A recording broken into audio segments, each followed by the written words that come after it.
You're happy to correctly use the most strong and robust language to describe the crimes against humanity of Vladimir Putin, but you will not use the same strength of language when it comes to describing Israel's treatment of the Palestinians, when it is now being documented and detailed by two of the most respected human rights organizations in the world.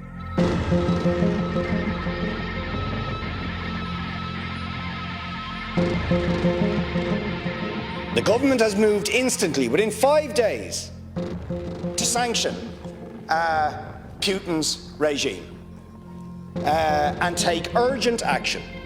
And the strength of language that was used, rightly, against Putin as a barbarian, as a thug, as a murderer, as a warmonger, all of which are true, all of those things apply to the state of Israel in its treatment of the Palestinians, and yes, the government is concerned about its use of language and doesn't feel it is appropriate to even use the word apartheid when Amnesty International, the most respected human rights organisation in the world, and Human Rights Watch, within a very short period of time, issue these damning reports saying that Israel, since its foundation, has been built on a system of oppression and domination and apartheid and racism, involving the murder of unarmed, innocent civilians on a regular basis,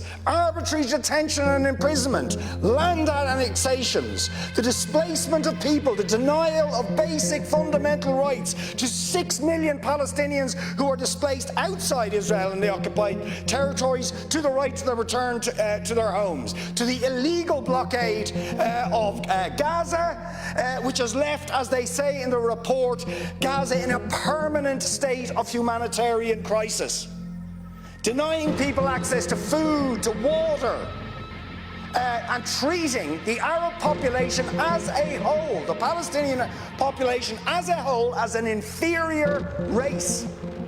I mean, it doesn't get stronger than this.